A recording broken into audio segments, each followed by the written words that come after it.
everyone, this is Lynn Wilson at Lynn Wilson Originals here in Mills River, North Carolina, and today I'm continuing my work on this Eastlake chair. If you tuned in yesterday, you saw how we replaced the diamond tufted back of this chair with just a flat surface, and part of the reason it's easier to upholster a flat surface than diamond tufting, but also I'm going to be using this pattern fabric from Smith Honig, and the diamond tufting would be difficult and I could mess up the pattern, so I want to show off the pattern and I want just a flat back. So that's what we did yesterday. Now today we're looking at this seat, and upholstery fabric is usually between like 54 and 60 inches wide. So you've got a long, this is how it came off of the roll. This is where it was cut, and this is the selvage edge. And now for me, if you want to economize on your fabric, you will want to lay it out and measure so that you can, use every inch of your fabric. Me, I like to pick my pattern based on my colors, and for this chair, what really struck me were the orange areas. And so obviously I painted my chair. This is Dixie Belle Flamingo. I painted it in that coral color. And when I center my fabric, I want to make sure that I get this area in the center of the seat. So I have the seat here. I've taken everything off, and this was the old piece of fabric that was covering the seat. So I'm going to take the cotton off of this seat, off of this piece of fabric,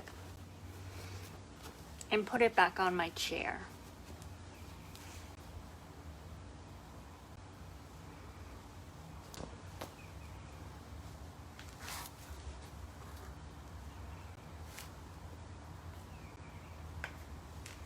But now this is, it's been on here for a while. It's not very soft. So what I've done is I get big rolls of cotton from the fabric store or from a company called Genco Supplies. They're a North Carolina company, and you get big rolls of this cotton batting, and I'm going to lay that on top for some extra cushioning. So I'm going to just kind of pull off where it's going over the edge of my chair. I want to make sure that I'm leaving the area that I want to staple free of any cotton.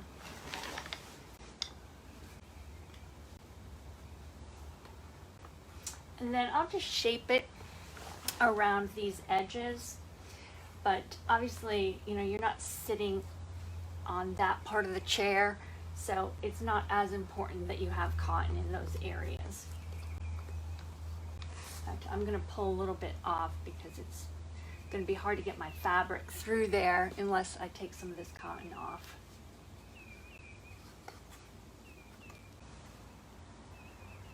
And I save this cotton because I can use it in other projects, like on chairs that have arms. Like a lot of times I'll use smaller pieces to pad the arms. So now I'm going to look at my fabric. And again, this fabric is from Smith Honig, and it's gorgeous. It's called Moroccan Knot, and it was really the inspiration for this chair. And I'm going to put the old fabric back on.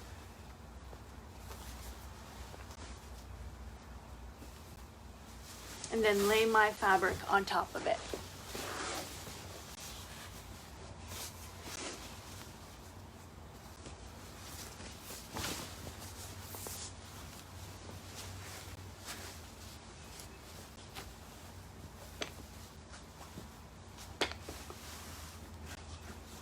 So I really want this circle, this color. These two are a little bit different if you notice. Let me see if I can get a little bit closer here. This color really is the color that I love.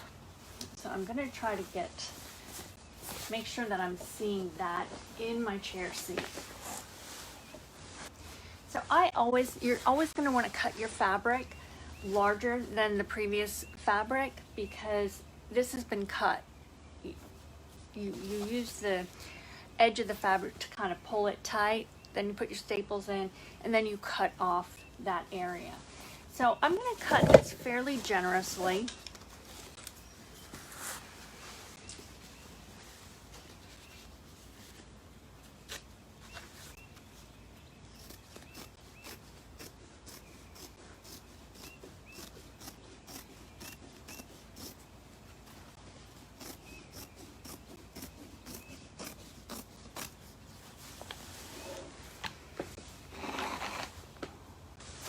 The other nice thing about fabric with patterns is you can kind of cut straight by lining up where your pattern is.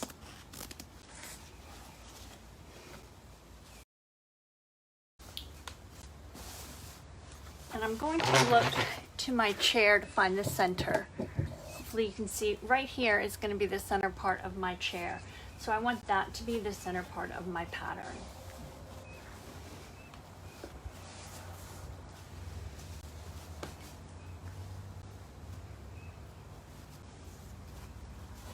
So I can go ahead and take this piece back off again. Almost forgot that.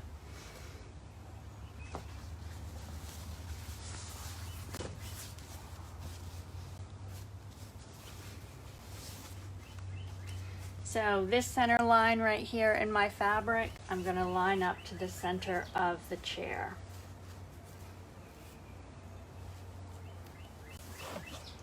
And usually what I do is I secure my fabric once, one staple in the front, one staple in the back, and then work from there. And got my staple gun. And this is, I just got this off of Amazon. It's by Freeman, and it's powered by an air, I don't even remember what these things are called. Compressor, I guess. Yeah, I'm not very technical. But you can get little ones, little air compressors at like Harbor Freight, and they're not very expensive. So I'm also looking here because that's the center of the chair as well. So I'm going to line up the back and the front. And to put a staple in that you think you might want to remove, you just want to angle your gun a little bit so you're not going straight on. You've got just a little bit of an angle to it, and that will make it easier to pull out your staple.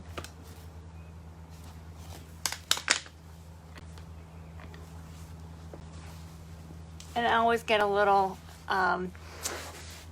compulsive when it comes to getting the first couple staples in, because I just really want to make sure that it's straight.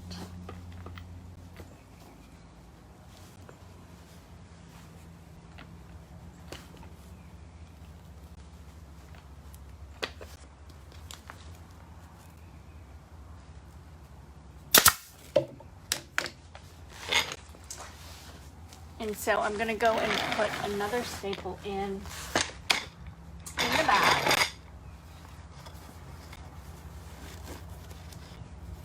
Unfortunately, I can still see this piece here, and I've got my line right here.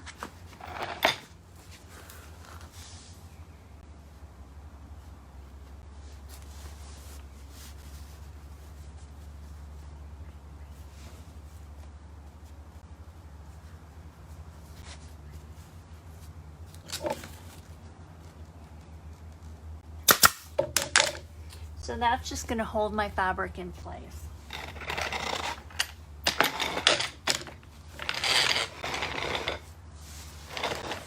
So as I come back, I can see that it's straight. And I'm going to start, you don't want to necessarily pull your fabric because you can get pull marks. So you just want to kind of smooth it like you'd be sitting on it.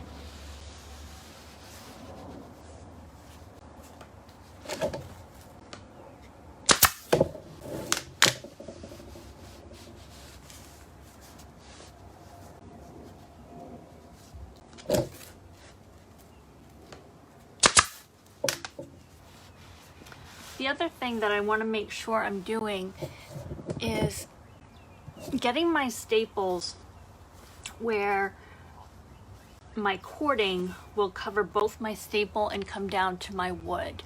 So I'm going to probably use double cording on this. So I'm still looking okay here, but you don't want to get your staples up too high, otherwise your cording won't cover both your staple and down to the wood. And I always go to about two inches from the corner with my staples and stop there. Now I'm going to go to the back. Actually, we're going to need to make some cuts. So obviously you can see here that there's this post we have to get around, and then the back of the chair. And one of the things that I've done in the past is I put a piece of practice fabric on here and rolled that back and practice my cut getting close to where I want to be. This side's probably easier to see. So what I would do is roll my fabric back, practice the cut, and see how close I need to get. In fact, let me get a piece of fabric to show you. Well, I can show you on this. This is the old fabric.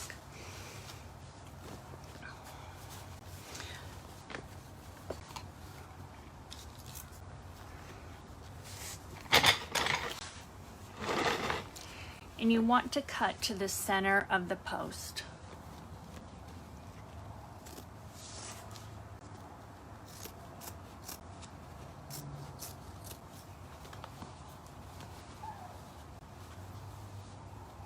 And as you get closer, you're going to make just a little V. So you're going to cut straight and then tiny little V's to either side to help get that fabric to fold under and around.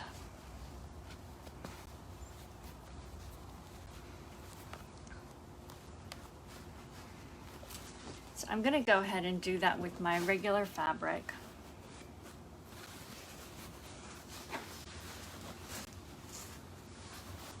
Actually, first I'm going to put a couple more staples in the back because I don't want to pull it.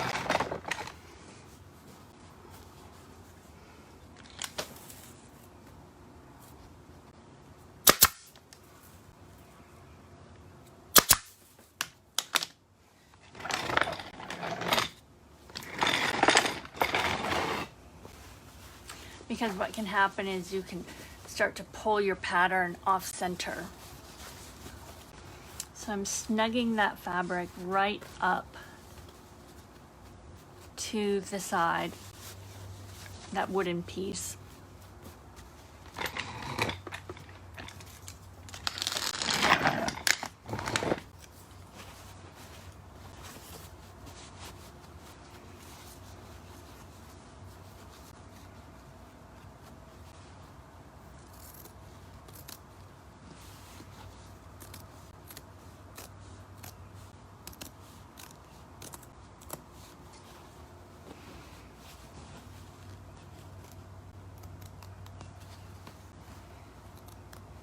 And it's okay to be too far out and see if that will work.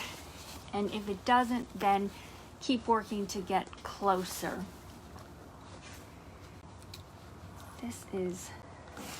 I'm gonna have to do a fairly wide cut here.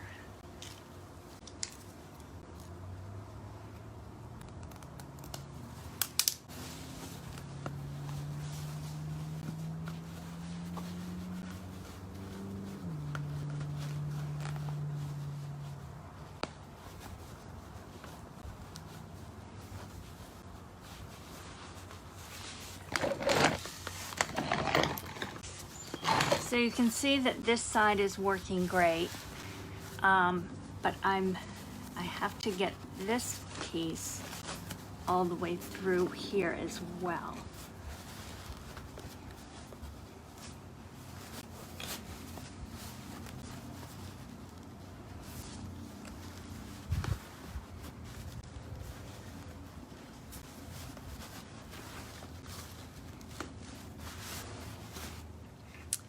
So I'm pretty happy with that, the way it's moving around that arm.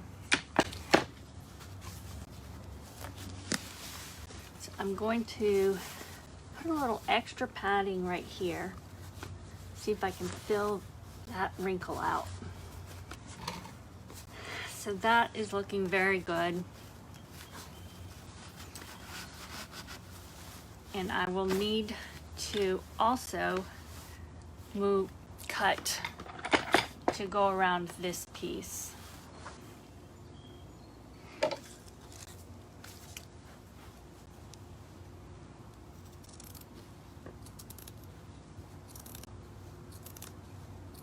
So I'm cutting right to the corner here of this corner edge.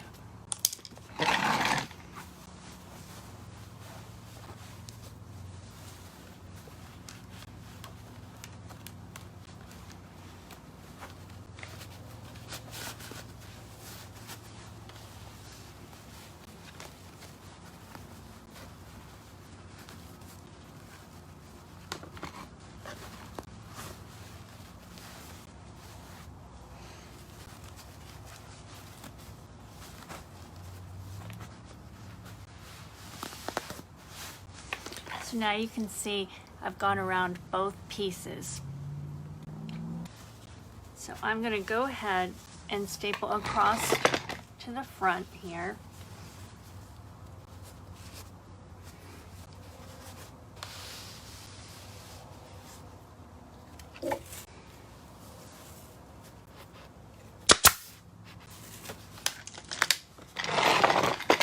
And I can start stapling in my sides.